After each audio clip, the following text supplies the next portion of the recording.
If you're looking for the best audio interface for your particular music or content creation needs, then you're in the right hands with this guide. I've tested 15 audio interfaces in the past year alone for Music Radar, but my home recording journey began 16 years ago when I picked up my very first audio interface, an M-Audio M-Track 2, and a copy of Cakewalk to make demos for my band. By today's standards, it was a primitive setup. Here we are going to review the top 5 best audio interfaces available right now. Our recommendation number 1. Focusrite Scarlett 2i2 4th General. Focusrite's ubiquitous red box is probably the most popular audio interface ever made, and it certainly captured my attention when the Gen 1 landed back in 2011. I used it to record a bunch of bands at university, and as a testament to its excellent durability, it still works today. We're on Gen 4 now, and the Scarlett 2i2 has come a long way since that first iteration, with improved preamps, excellent low latency performance, and an ultra-low noise floor. One of the things that impressed me the most about the 2i2 4th Gen when I tested it was the huge number of features. As well as your more run-of-the-mill stuff like phantom power and a combination of line and MIC inputs, it now comes with 3 flavors of preamp mode. The first is a basic, super clean, and detailed sound from the preamps. With a push of the Air button, you can add a presence boost to your signals, increasing the high end. A second press gives you a mid-range harmonic boost, which is useful for adding a little more punch to things that need to stand out in the mix. Auto gain mode allows you to train your interface on your particular input by playing, singing and drumming for a few moments while it detects the signal level. The interface will then automatically set your input gain to the sweet spot for recording, usually around 6 dBFS. You also get a clip-safe mode, which is useful for very loud sources like acoustic drums. It stops your input levels from getting overloaded, which can potentially ruin a take, and will be super helpful for beginners who aren't as experienced in setting their input gain.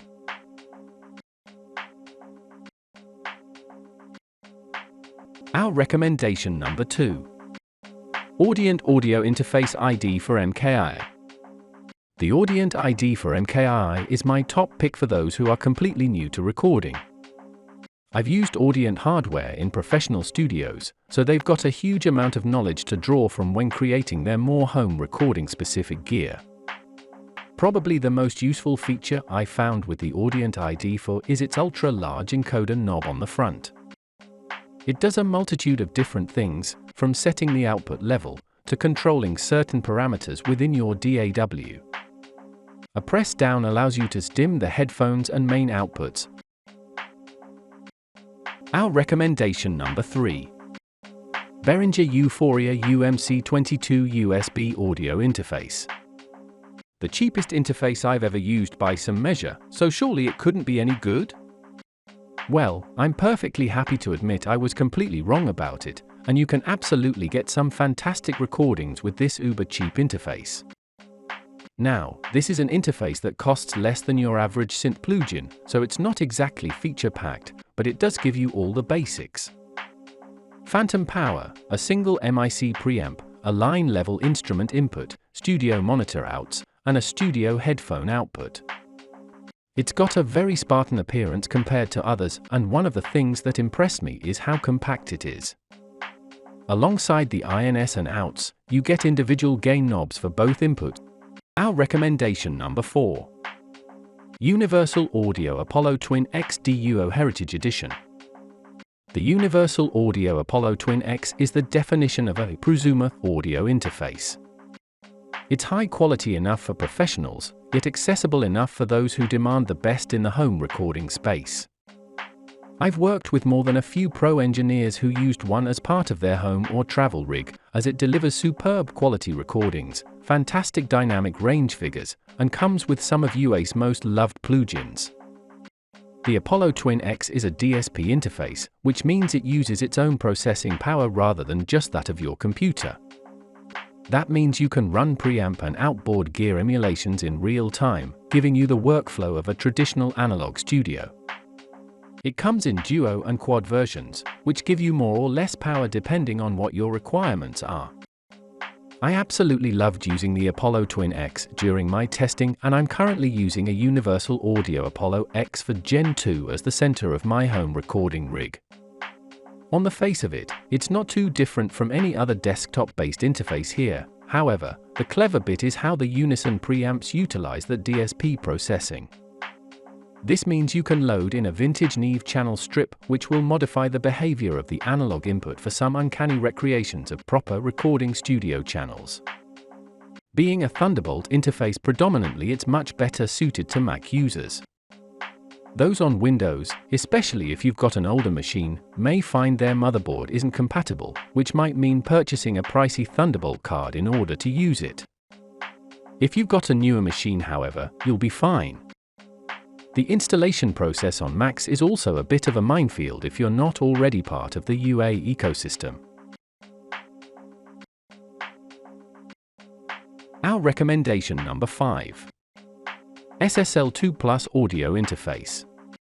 The SSL2 Plus aims to bring affordability to that SSL sound, packing pro features and connectivity into an audio interface that's within reach of the everyday musician, taking the SSL console designs from seven-figure recording studios and making them available for everyone. I love this interface for tracking vocals thanks to its excellent preamp quality, and there's nothing more pros feeling than pushing the 4K button and adding some extra top end when your vocalist asks for some more the vibes. There are two Combi MIC line inputs with high Z options for switching between guitar and bass signals or those from synths or drum machines, as well as MIDI connectivity should you need it. A +48V phantom power option also allows the connection of both condenser and dynamic mics. With great monitoring, recording quality, and connectivity, the SSL2 Plus comes highly recommended by me. The SSL2 Plus comes with a nice software offering, with plenty to help you start making full productions. Featuring BFD drums, Native Instrument synths, and Antares Auto-Tune for perfect vocal performances, it's a nice complement of tools for you to make great music. It's a fairly standard 2-in, 2-out configuration that keeps things nice and simple for home users, and as always, the SSL preamps deliver top quality performance. I found little to no noise on the MIC pres, even with the input gain cranked. The monitoring sound is fantastic too, delivering an upfront and honest tone that you'd normally find on much pricier interfaces. The 4K button adds some extra presence and high-end zing, making your recordings feel a little bit more pro. It's a subtle effect, it's not going to make anything leap out of the speakers at you, but nice to have in a pinch. More important for working with vocalists are the two headphone outs with dedicated volume knobs, allowing you to adjust the headphone mixes of both singer and engineer independently. 2-ins for out USB audio interface. 2 XSSL designed microphone preamps with unrivaled noise performance and gain range for a USB powered device. Legacy 4K analog color enhancement for any input source, inspired by classic SSL consoles.